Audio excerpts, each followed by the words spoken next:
Eu gostaria que o pessoal da Sociedade Guarapari de Estudos Espíritas estivessem me assistindo nesse momento, estivessem nos assistindo, melhor dizendo. Eles ficariam encantados com algumas características muito similares. A Líbia esteve lá, fazendo palestra para nós, e uma marca da nossa casa é o acolhimento. Então, o abraço, as pessoas se sentem realmente em casa, já que a cidade é uma cidade que recebe muitos visitantes por ser uma cidade litorânea, cidade turística, uma cidade praiana. É lindíssima a minha cidade. Não estou falando porque é a minha cidade, não. É um dos balneários mais famosos do país, do Brasil. Se eu chego, às vezes, em qualquer lugar do Nordeste ou do Sul do Brasil, e eu digo, eu sou do Espírito Santo, ninguém sabe o que é Espírito Santo. Se eu falar, eu sou de Guarapari, aí é diferente. Né? Tamanha importância que a cidade tem. Existe toda uma história muito bonita sobre a cidade. Não sei se vocês devem, os mais antigos aqui, devem ter visto o Bem Amado, do Dias Gomes, com Paulo Gracindo. E o Bem Amado, Dias Gomes, morava em Guarapari. Então o Bem Amado é uma história de Guarapari. Lá nós temos um cemitério, que passou na novela, e esse cemitério, o prefeito da época construiu o cemitério. E como todo político, o sonho do prefeito era inaugurar o cemitério. Porém, passaram-se 4 anos, o mandato inteiro do prefeito, e ele não conseguiu inaugurar o cemitério. E, de acordo com as pesquisas, o candidato que tinha chance de sucedê-lo não era aquele candidato que ele apoiava, era o candidato da oposição. Então ele achou um desaforo o opositor inaugurar a obra que ele construiu. Então, primeiro ele tentou ver se alguém matava alguém lá na cidade para facilitar. Sem sucesso, contra a contratação dos pistoleiros, ele então importou um defunto da cidade de Heritiba, que hoje é chamado Anchieta. Anchieta foi canonizado, hoje é um santo, né? E tem a cidade que foi aonde ele viveu, que também é lá próximo de nós. Então eles importaram um defunto de Anchieta para poder inaugurar o cemitério. Então isso não é história, isso é fato. E o Dias Gomes achou muito interessante e imortalizou Guarapari. E aí por que não morria ninguém em Guarapari nesses 4 anos? Por causa das areias monazíticas. As pessoas têm longevidade. Então a nossa maior população lá são de idosos. A nossa casa, por ser próxima ao centro da cidade, tem uma grande população de idosos. Idosos dão, jovens. Nós temos, por exemplo, a nossa querida Fefê, que é uma menina, um encanto. Ela é quem recebe o pessoal da Casa Espírita. O símbolo da Casa Espírita é uma pessoa com os braços abertos. Essa é a nossa logomarca. Então eu sempre digo, Fefê é a cara da logomarca. E a Fefê já teve 5 maridos. Faleceram alguns, mas ela é perseverante. Ela continua menina e continua querendo casar novamente. Os homens acho que ficam meio assustados com ela.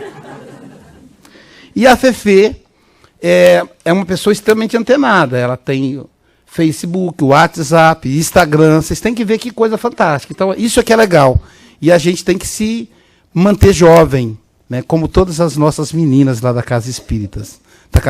Então, meninas que varia assim, entre 70, 90, são garotas, né? Coisa assim. Então, uma característica da nossa casa é o acolhimento, se parece muito. Outra coisa que se parece muito, o espírito que a gente, patrono da nossa casa, é o Dr. Bezerra de Menezes. Estou aqui de frente com a foto do Dr. Bezerra. A nossa casa, nós temos aqui, claro que vocês não podem ter aqui, mas lá a gente tem o privilégio de ter trabalhadores do reino animal. Então nós temos a Suzy, que é uma cachorrinha, Temos o Negão, que eu achei que podia inventar um outro nome para ele, mas é esse nome que deram para ele. E os dois são castrados para não querer namorar e multiplicar. Porque a gente tem esse princípio de acolher os animais da rua para que eles sejam castrados e não se multipliquem. E temos o Chico, que é um trabalhador da mediúnica, é um gato, Chico. E ele participa da reunião mediúnica e nos ajuda muito. Então, a presença de Francisco de Assis é tão grande, nós estamos em fase de construção, e a arquiteta fez o projeto. No projeto primeiro, ela ocupava todo o terreno com a obra da Casa Espírita. Ela foi inspirada a mudar o projeto para que tivesse um quintal para acomodar os nossos animaizinhos, que estão muito próximos. Então, a gente sente muita presença da equipe de Francisco de Assis. E nós temos um carinho muito grande com a Joana de Ângeles, que está aqui de frente para mim. Eu coordeno um seminário, que é uma imersão espiritual da Joana de Ângeles, toda Semana Santa, sexta, sábado e domingo. Já tem 17 anos. Então nós estudamos todas as obras da Joana. E esse evento acontece no CEIFA, Centro Espírita Irmão Francisco de Assis, que fica na Serra da Mantiqueira. Para quem não sabe, a Serra da Mantiqueira é uma mata fechada que envolve São Paulo, Minas, Rio de Janeiro. Então, o CEIFA fica cravado no meio da mata. Imagina você estar num ambiente desse durante 3 dias estudando a Joana. Então, de maneira que eu já deixei claro que eu estou em casa. Eu realmente estou em casa. Então, que esses espíritos de escola, a equipe da Joana, Dr. Bezerra, que é também o nosso Kardec brasileiro, já que honra o nome da casa, Kardec, que eles possam nos inspirar para que sejamos instrumento da orientação do mundo maior para cada um de nós. O tema da manhã é com base nesse livro. Aí vocês vão ver, mas está estranho, está aparecendo em italiano. É um livro mágico, eu aplico um passe e ele muda de língua. É bilíngue. Terapêutica do Perdão. É o segundo livro da minha lavra, não é novo, mas é o livro que é mais vendido. Já está na sua 5ª edição. Para vocês terem ideia, a Chiado Editora, em Portugal, ela é uma editora não espírita e ela distribui esse livro. A ideia do Terapêutica do Perdão foi que me levou para a parte terapêutica, de trabalhar com a terapia. E nós realizamos todos os anos, 2 vezes por ano, uma vivência terapêutica do perdão. As pessoas ficam 6 horas conosco lá na nossa casa. Por que o terapêutico? E aí a gente quer esclarecer uma outra coisa. Vocês vão ver que nesse livro tem um símbolozinho da editora da nossa casa. Esses livros, eu não tenho direito sobre eles. É a propriedade deles, é da Sociedade Guarapari de Estudos Espíritas. Toda a renda ela vai ser revertida para a nossa construção. Nós vivemos no espaço alugado, compramos um terreno com esse trabalho e agora vamos começar a construção. Então saibam que não tem nenhum ganho do autor. Quando não é custeada a nossa viagem, a gente usa parte para cobrir a viagem, mas o restante é da Casa Espírita. Feito isso, começamos com a questão 886 de O Livro dos Espíritos, quando o nosso mestre Kardec interroga os espíritos superiores com a seguinte pergunta, com a seguinte questão: qual o significado da palavra caridade? Como a entendia Jesus? A primeira questão é a gente se perguntar por que Allan Kardec quer saber o significado dessa palavra. Nós espíritas, ficou imortalizado na nossa mente uma frase que acabou se tornando uma frase de efeito mesmo. Fora da caridade não há salvação. Ora, se a caridade é a chave para a salvação, é importante que saibamos o que é caridade. Porque se a gente não entender o que é caridade, a gente não vai conseguir progredir. Para que fosse entendido o significado dessa palavra, os espíritos dedicaram um capítulo inteiro da terceira obra de Kardec, o Evangelho segundo o Espiritismo. Fora da caridade não há salvação. É o nome do capítulo. Os espíritos tem ali mensagens do espírito Erasto, discípulo do apóstolo Paulo, e de outros espíritos de escola, Santo Agostinho, e outros mais. E nesse capítulo, ele é muito didático. Ele começa dizendo o seguinte: imaginem se fosse assim, fora da verdade não há salvação. Ficaria muito difícil as pessoas compreenderem, porque a verdade é um espelho que se partiu em centenas de milhões de pedaços. E cada um de nós tem um pedaço dele. Então cada um tem uma verdade. Mas são verdades parciais. São verdades incompletas. São verdades que nos deixam em erro. A verdade maior, só se todos esses pedaços estivessem juntos. Tem uma história que diz o seguinte: uma pessoa fazendo experiência convidou 3 cegos de nascença e pediu a esses companheiros que avaliassem o elefante. Disse para eles: esse animal é um elefante, é da África. Como você é americano, gostaríamos que você avaliasse, dissesse-nos o que é o elefante para você. E colocou então o elefante, colocou os 3 cegos, para que investigassem o que é o elefante. E os olhos dos cegos são as pontas dos dedos. O primeiro cego disse: o elefante é algo roliço, cheio de pelo. O segundo cego disse: olha, eu concordo com você em parte. Eu acho que é roliço, mas é liso e mole. O terceiro cego disse: olha, eu concordo em parte com vocês dois. Eu acho que é roliço, mas é firme. Então os 3 cegos falavam de coisas diferentes? Não, falavam da mesma coisa, o elefante.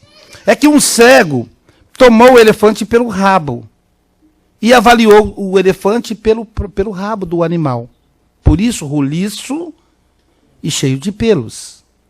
O segundo cego pegou na tromba do elefante e imaginou o elefante pela tromba.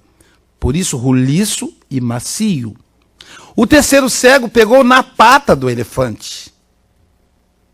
Então, os 3 cegos estão em erro? Não. Estão em acerto? Também não. Eles têm verdades incompletas. Assim são as nossas verdades. Logo, fora da verdade não há salvação, não daria certo. Dizem os espíritos. No Evangelho, então, eles levantam a segunda opção. Fora da igreja não há salvação. Diz os espíritos. Longe de unir as pessoas, essa verdade as separa. É um princípio proselitista. É a minha igreja que salva, não é a sua. Eu vou para o reino dos céus. Você vai para o inferno. É muito comum a gente ouvir as pessoas dizerem isso de nós, espiritistas. Um dos meus irmãos, eu tenho 6, uma das vezes namorava uma moça que era protestante. E eu achei muito interessante essa relação de aprendizado de ambas as partes. E meu irmão é meio cri-cri. Na gíria, cri-cri quer dizer meio pega no pé, meio enjoadinho.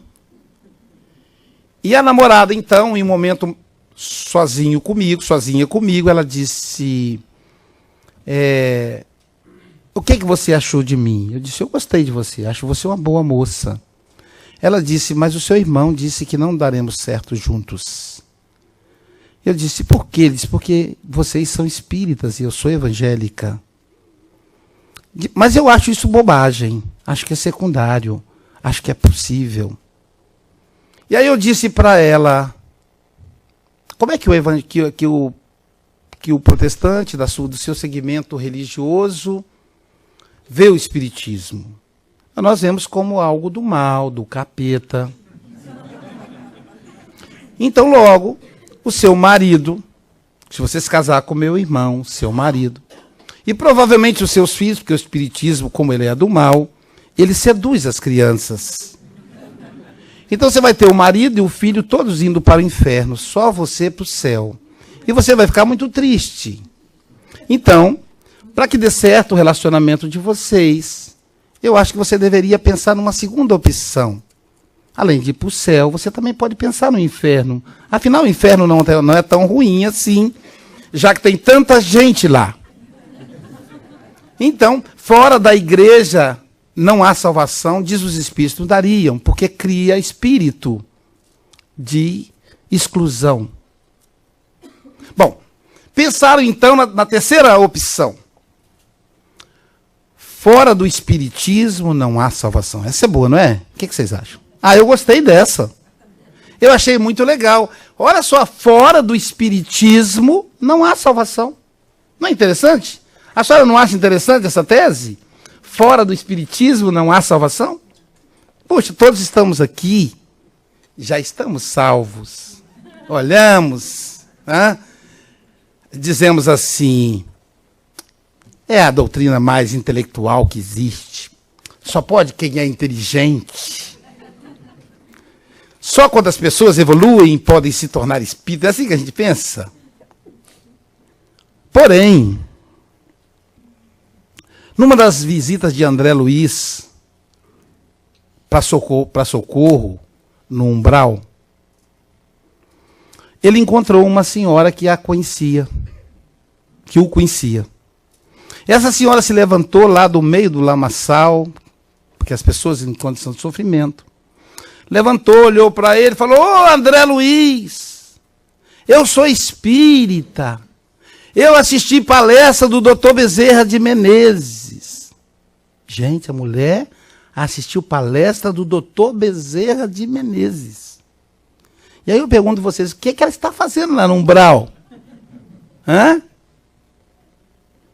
Se a gente lê a obra clássica do Chico Xavier, do irmão Jacó, chamada Voltei, nós vamos perceber que um presidente da Federação Espírita Brasileira teve dificuldade quando chegou do outro lado. Diferente das descrições da Joana de Ângeles com relação à chegada do próprio Chico Xavier. Então, há espíritas e espíritas. Logo, fora do espiritismo não há salvação, não dá certo. Eu acho que devia dar. Mas não é isso que os espíritos dizem. Não dá certo. Agora, fora da caridade não há salvação. Pensem, quem é que pode fazer a caridade? Todos. Quem é tão pobre que não possa dar algo? Não existe. Quem é tão pobre que não pode dar um abraço? Não pode ouvir? Não pode oferecer um ombro amigo? E quem é tão rico que não tem o que receber? Quem pode fazer a caridade? Islâmico pode? Pode. Católico pode? Pode. Protestante? Também. Candomblessista? Pessoal do candomblé? Pode. Umbandista? Também. E espíritas? Essa é a nossa bandeira. É a bandeira da caridade. No entanto, o que é caridade? Essa é a pergunta. Eu sei que a caridade salva, mas o que é caridade? Acho que Allan Kardec podia ter dito assim, qual o significado da palavra caridade, segundo o dicionário Aurélio Buarque de Holanda. Alguém lembra desse dicionário? Era dessa grossura, deste tamanho. Coitado do Aurélio, ninguém mais mexe com ele. Mas também Allan Kardec, pensando o futuro, pensando que um dia ia surgir um Jim Jobs, né, uma Microsoft, de um Bill Gates, ele podia dizer assim, qual o significado da palavra caridade de acordo com o santo Google? Já ouviram falar nesse santo? Tudo que a gente precisa saber, pede a esse santo e ele responde na hora. Ele é um guia espiritual que responde na hora, não é o culpado. No entanto, a pergunta é, qual o significado da palavra caridade como a entendia Jesus? E por que Jesus? A menor resposta das 1018 perguntas do Livro dos Espíritos, eu digo 1018 porque, embora exista a questão 1019, há uma omissão na questão número 1011. Por isso a contagem parece diferente. Então, de acordo com... é a menor resposta do Livro dos Espíritos a uma pergunta que diz o seguinte: qual o nosso modelo? Qual o guia da humanidade?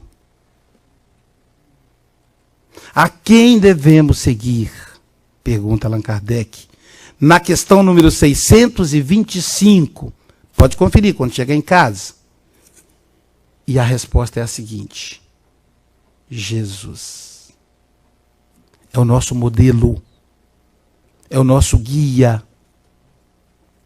Todas as vezes que tivermos dúvidas com relação a alguma atitude, pensemos assim: o que faria Jesus se ele estivesse no meu lugar?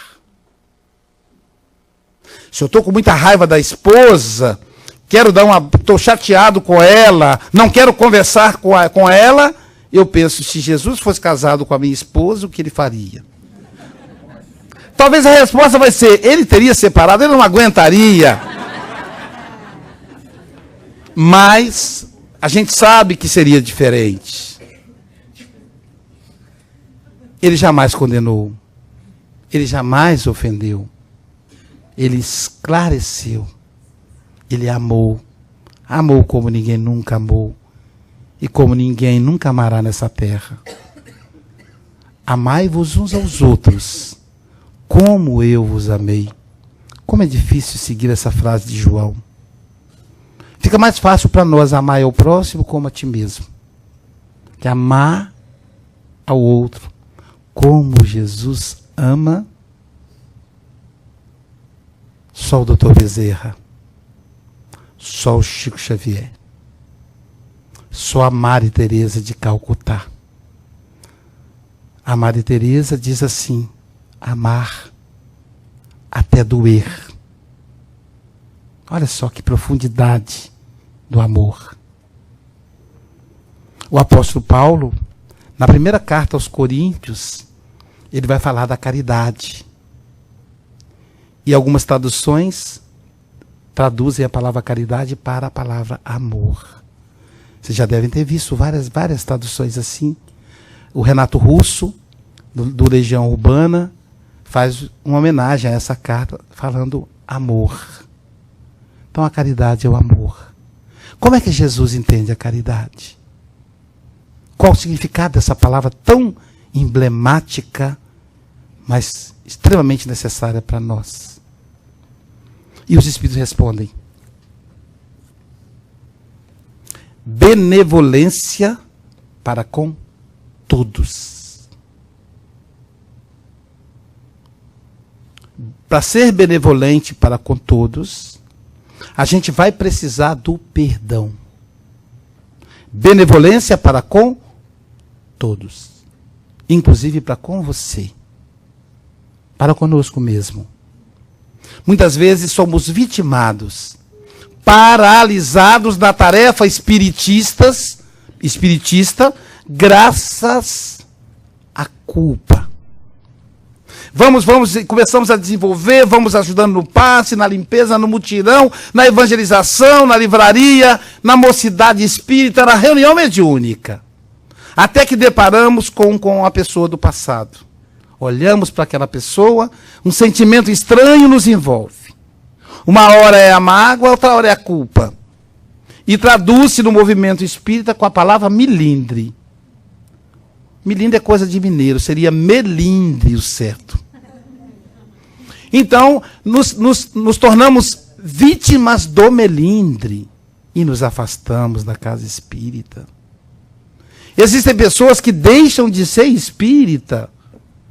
Será que é possível isso? Graças a um desencontro.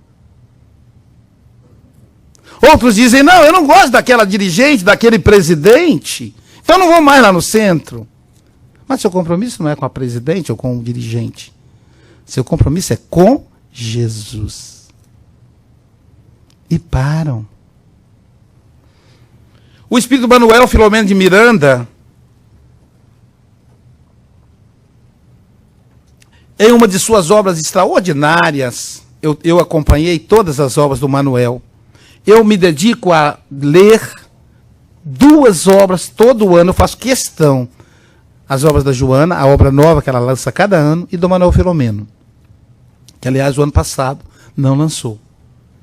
O livro Transição Planetária, em que Manuel Filomeno vai falar da reencarnação de espíritos trazidos de outras dimensões, de outras galáxias, de outros planetas, para ajudar a implantar na Terra a regeneração. E esses espíritos, boa parte dele, diz o espírito Manuel Filomeno, serão reencarnados através do processo de fertilização in vitro. O chamado bebê de proveta do passado, que hoje é uma mulher adulta. Né? E aí ele explica por quê. Ele diz porque, não tendo contato genético direto com os pais, esses espíritos não carregam culpas ou mágoas. Porque eles não têm passado na Terra.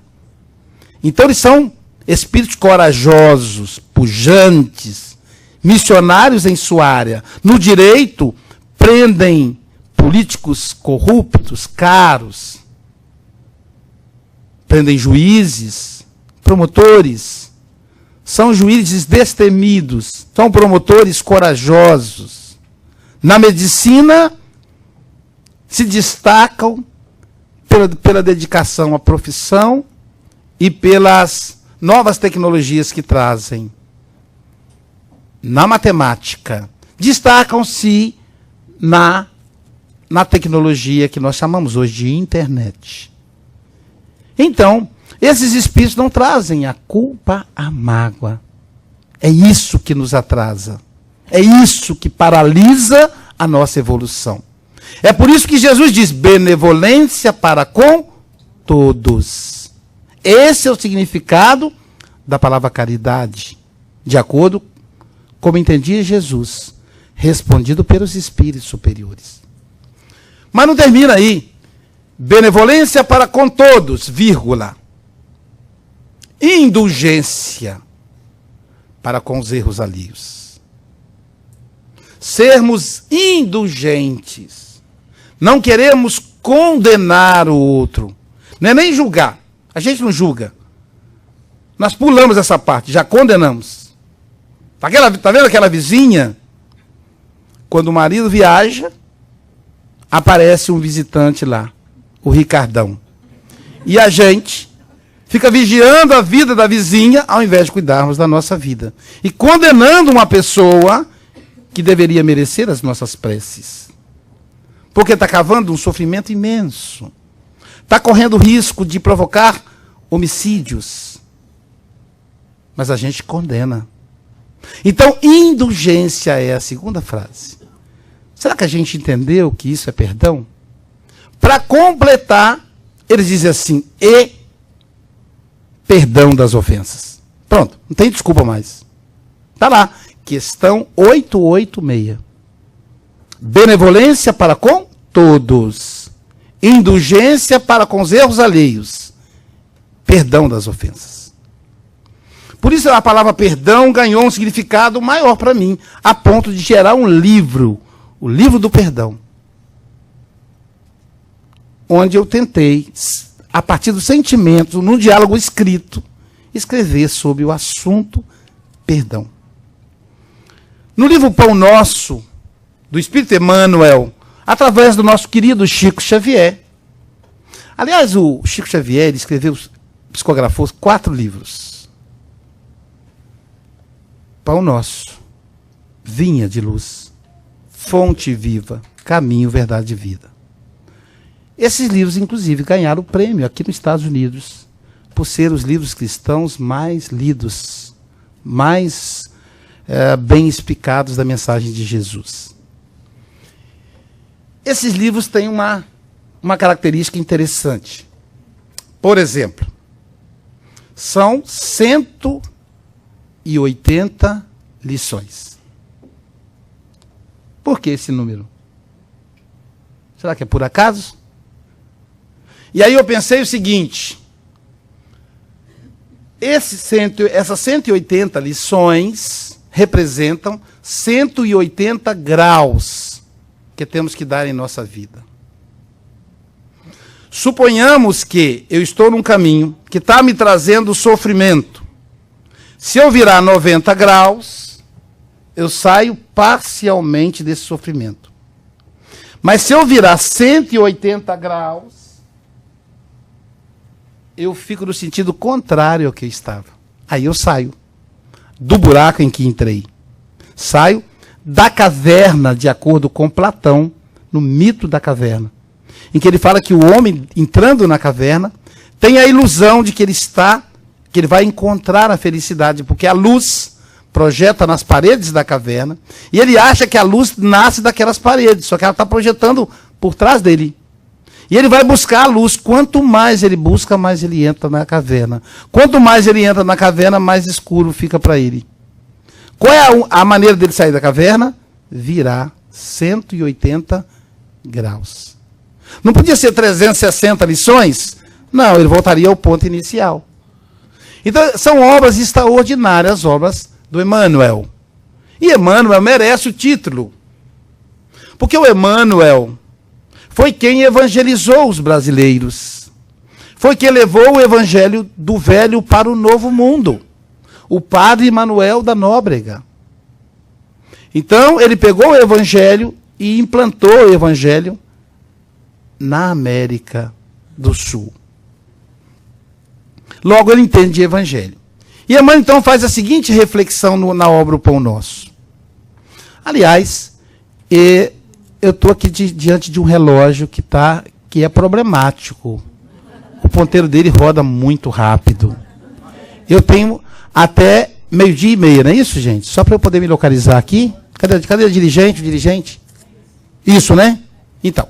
Então, eu vou dar uma acelerada aqui, porque o reloginho não tem que segurar aquele ponteiro dele. Então, o Emmanuel, na obra Pão Nosso, ele diz assim, fazendo uma reflexão de uma mensagem do Evangelho. Reconcilia-te depressa, enquanto estás a caminho. Reconcilia-te com o teu adversário depressa, enquanto estás a caminho. Senão, serás levado ao tribunal, e esse vos encerrará na prisão, juntos, até pagardes o último ceitil. Bom, eu fui pesquisar esse texto na Bíblia, pelos 4 evangelistas diferentes. O curioso é que tem um problema de linguagem. Para uns evangelistas está, reconcilia-te com o teu adversário. Para outros evangelistas está assim, reconcilia-te com o teu companheiro. Uai, mas é companheiro ou é adversário? Não são sinônimos essas palavras, não, gente? É companheiro ou é adversário? Eu não sei. Está lá os dois. Aí eu tentei entender por que está esse, aspas, erro. Quem é o companheiro? E quem é o adversário? Por que a pessoa resolve pegar no nosso pé? Nos perseguir? Será que ela é indiferente a nós? Se ela for indiferente, ela não vai se incomodar conosco.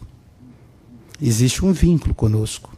Toda pessoa que pega no nosso pé, ela tem um vínculo conosco, de alguma maneira. E aí a gente reconcilia-te depressa. A palavra depressa, eu não estava atento. Foi o Emmanuel que me mostrou quando eu vi a lição. Por isso que é importante estudar o Evangelho no olhar desses espíritos mais adiantados que nós. Depressa porque quem sabe quando vai voltar para o mundo espiritual? Alguém aqui sabe, por acaso? Não sei, o pessoal falou que vocês têm uma mediunidade muito ostensiva. Que os guias orientam vocês. Não falaram para vocês isso? Eu fiz aniversário anteontem. Anteontem não, dia 21. 21 de janeiro. Então, quando eu vim para cá, o bilheteiro que fez a passagem, ele me mostrou a data e o horário do voo para a Terra. E eu perguntei a ele qual é a data e o horário da volta. Ele não quis me mostrar. Não é estranho? Não quis mostrar para mim. Porque, assim como quando eu vim para os Estados Unidos, para comprar passagem de vinda, eu fui obrigado, não eu, não, os companheiros, o F e a Lipe que compraram, tiveram que comprar passagem de volta. É obrigatório. Eu vou ao Japão em novembro, se tudo der certo. A passagem para o Japão, de ida, na época, o companheiro de lá avaliou R$3.000. E a passagem de volta, R$300. Ué, que absurdo isso. Não é não? Eu falei com ele, compra só de ida. Ó, só de volta, desculpa. Eu falei, compra só de volta, mas como é que eu vou voltar se eu não for?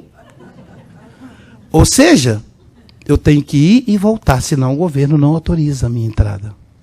Assim também é na Terra. Ninguém veio aqui para ficar. Eu sei que a gente gosta, né? Agora eu comprei um carro novo, terminei a minha casa, estou com pessoas queridas, imagina eu, 5 filhos, 2 netinhos, que é tudo que eu gosto. Meu neto Bernardo, ele me faz derreter. Eu rolo com ele no chão, nunca pude fazer isso com os filhos, com ele eu faço. Um dia desse ele fez xixi no sofá do meu consultório, e a minha filha, Bernardo, você não podia ter feito isso, eu vou te dar uns tapas. Eu digo, não faz isso não, o Bernardo aqui pode tudo. Então, a passagem é só de vinda? Não, ela é ida e volta. E ninguém sabe qual é a passagem de volta. Ninguém. Um paciente meu que descobriu que ele é HIV positivo. E ele disse, eu estou marcado para morrer. Eu disse, e eu? Você não. Ah, é? Eu vou ficar na terra para semente? Não, Aloysio. É que você não entendeu. Eu posso morrer a qualquer hora. E eu não. Uma das vezes eu estava pegando voo nas minhas viagens do Rio para Juiz de Fora. E o voo atrasou. Aí foi avisado, senhores passageiros, aquela voz bem simpática de aeroporto.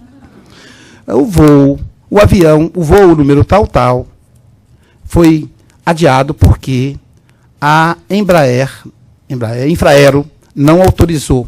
Então, precisa de uma revisão mecânica no avião. Fiquem tranquilos. Como ficar tranquilo depois disso, né?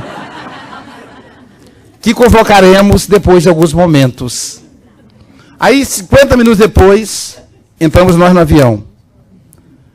Dentro do avião, o piloto fala, senhores passageiros, mais uma vez teremos que retornar para a sala de embarque, porque o avião foi condenado pela Infraero. Volta para a sala de embarque. Aí eu pensei assim, já caiu um avião da TAM. Não pode cair 2, senão a empresa quebra. Aí já caiu um avião da Gol. Não foi? Já caiu um da Air France, mas não caiu ainda da Trip. Eu acho que vai ser esse. Aí eu já comecei a me despedir. Mandei uma mensagem carinhosa para minha esposa. Saiba que eu te amo. Então, nós não sabemos, o fato é que não sabemos quando vamos voltar. Pode ser que seja essa noite ou essa manhã. Os espíritos estão me dizendo aqui que esse pessoal aqui foi organizado em um desencarne coletivo, para vocês não se assustarem. Então é importante que nós tenhamos em mente que nós estamos aqui de passagem. Nós não viemos para ficar. Nós somos hóspedes, não moradores. É fundamental isso. Por isso, não deixemos para amanhã o que podemos fazer hoje. É um jargão tão antigo, mas atual. Então, se você está magoado ou magoou alguém da sua família ou a um amigo, telefona para ele. Peça desculpas. O que conta na vida é isso, gente. Retornar para o mundo espiritual com culpa paralisa a vida do espírito. Como médium, a gente tem recebido mensagens de familiares que voltam e pedem perdão a quem ficou. Recentemente, um senhor, um velhinho, descendente de japoneses, que não conseguia fazer a passagem porque queria pedir perdão à esposa. E ele me pediu encarecidamente que eu fizesse chegar a esposa. Como a esposa dele é mãe de um grande amigo, dirigente de um centro espírita, e ela gosta muito de mim, tomei a liberdade de telefonar para ela e disse: seu marido está com dificuldades. É que, quando vocês tinham 35 anos de casados, ele te traiu. E ele não conseguiu se perdoar até hoje. Por isso, o câncer o levou. O câncer tem na sua matriz, sempre, sem exceção, uma matriz de culpa ou de mágoa. Nosso coração não pode ficar, não pode reter essas coisas. Ela começou a chorar, disse: mas eu já perdoei ele. Eu disse: mas ele não se perdoou.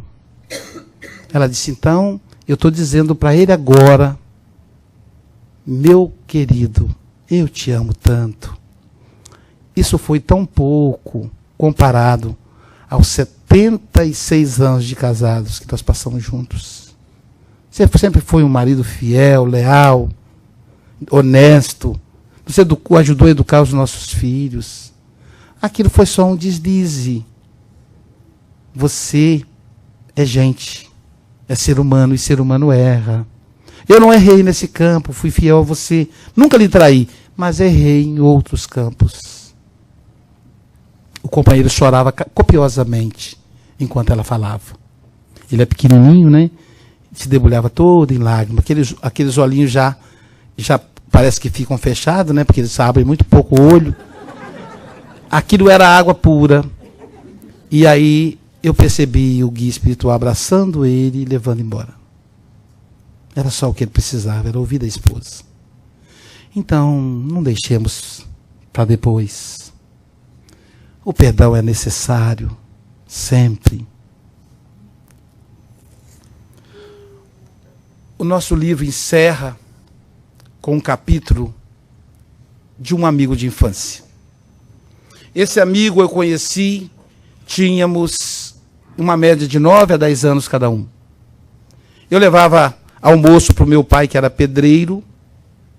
Meu pai trabalhou na construção civil a vida inteira. Minha mãe lavadeira. Lavava roupa no rio, porque não tinha água encanada em casa. E uma das vezes que eu fui levar almoço para o meu pai, eu encontrei com esse rapaz, que levava almoço para o pai dele. O pai dele, aquele homem forte, machista. Porém, o menino tinha uma coisa diferente. Ele era menino, mas conversava como se fosse menina. Andava como se fosse menina.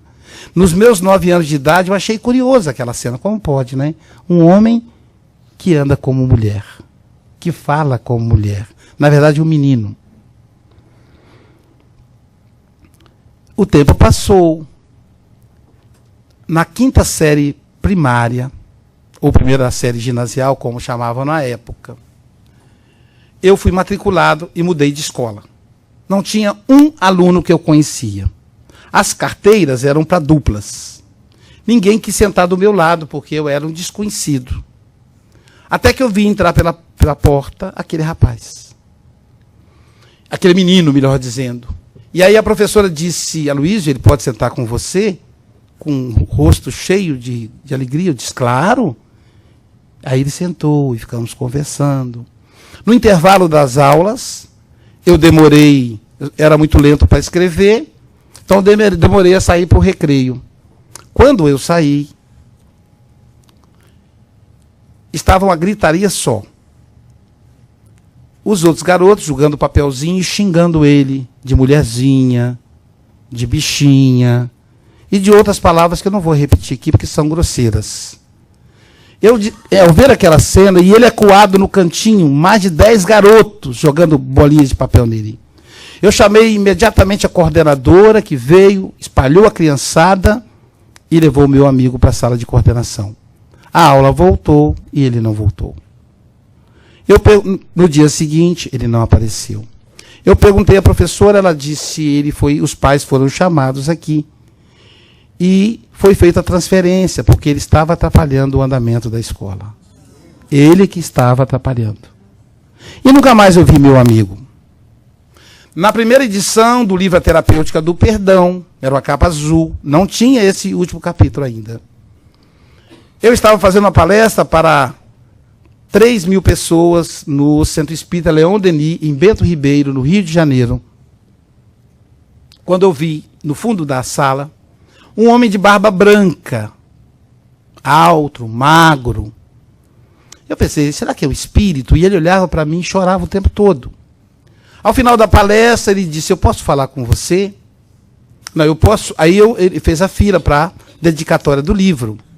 Quando eu fui perguntar o nome dele, eu disse: para quem?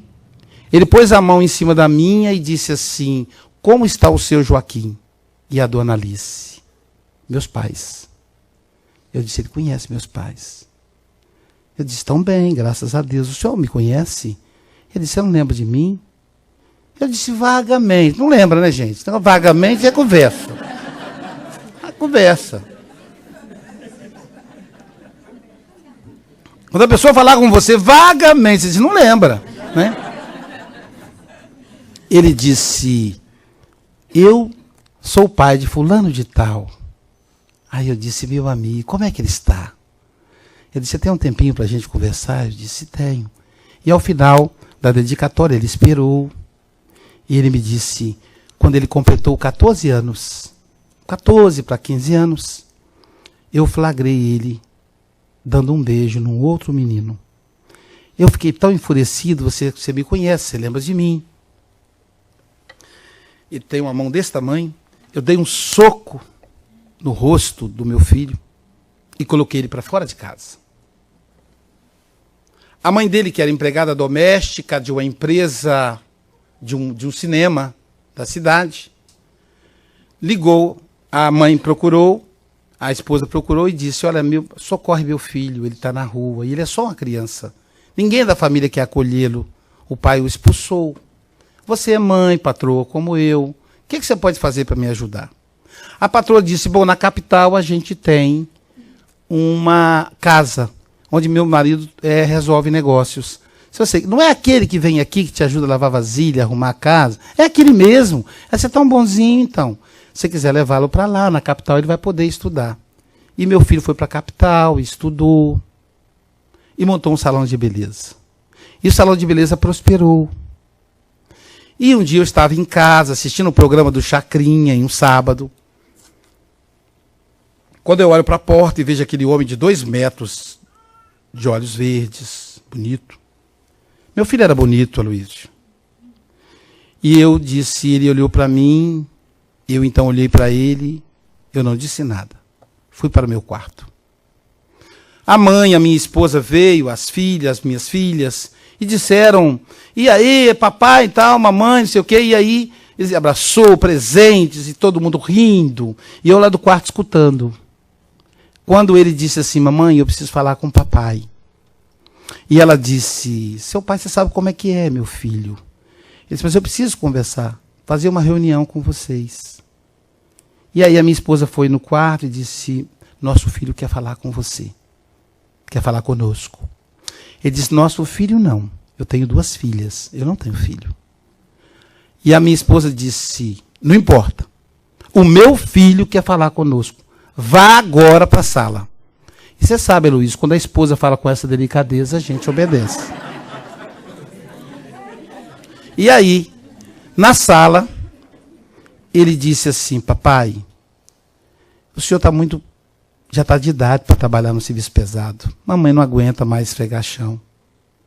Então eu gostaria que vocês parassem de trabalhar. Eu ri e disse para ele, você está de brincadeira comigo.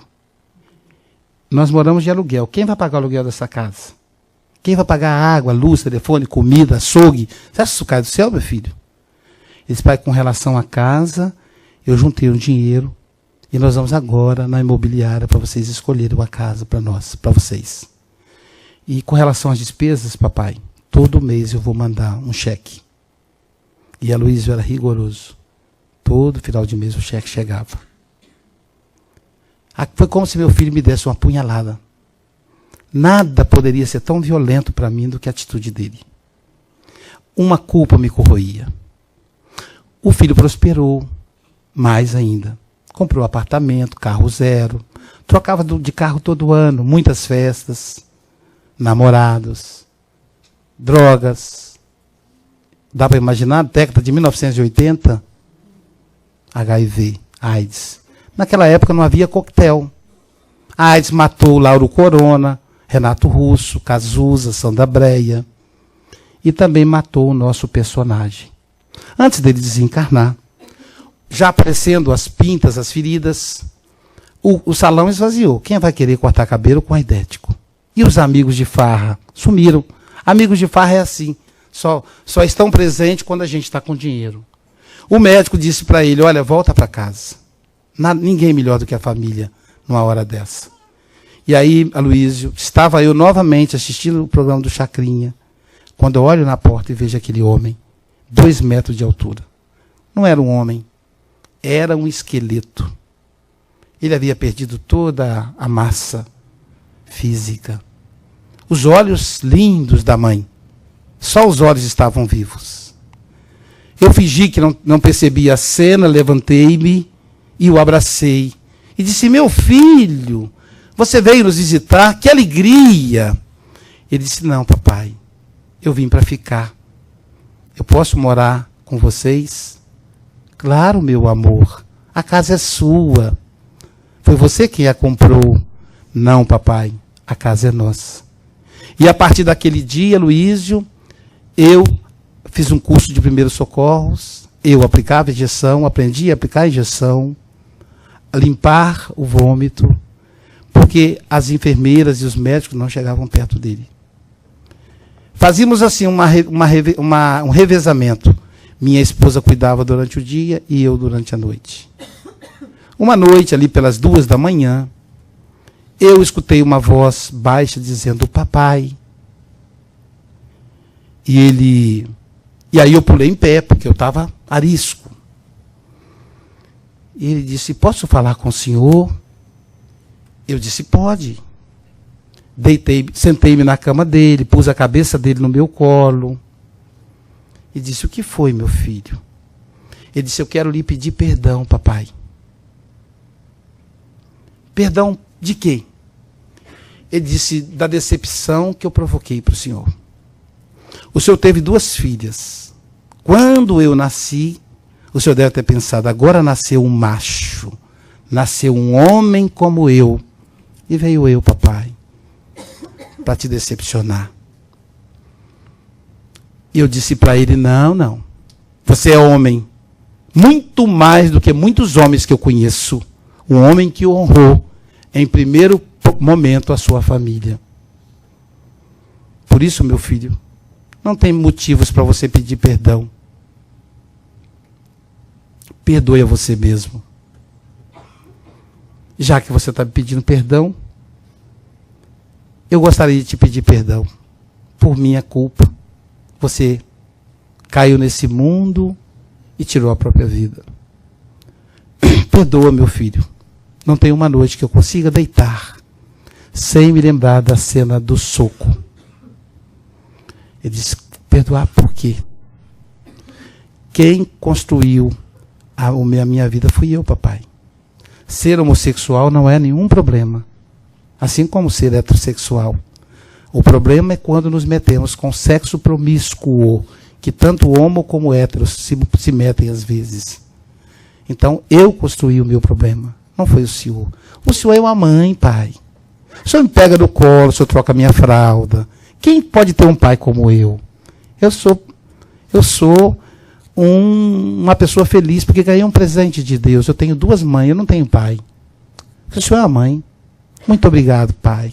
Não tem motivo para o senhor pedir perdão. Perdoe-se. E aí Aloísio dizia ao pai, minhas lágrimas já molhavam a camiseta do meu filho. E ele disse, papai, diga à minha mãe que eu a amo. E eu disse, diga você mesmo. Ele disse, não vai dar tempo. E fechou os olhos. Assustados, com a mão trêmula, eu toquei o peito. O coração estava parado. O pescoço sem pulsação. Minha esposa, como a sentir a partida do filho, entra no quarto desesperada e diz, meu filho, meu filho. E eu disse para ela, nosso filho se foi. Nós 2 ficamos ali abraçados ao corpo inerte do nosso filho, até amanhecer o dia. Quando a minha filha mais velha nos afastou e tomou providência do funeral.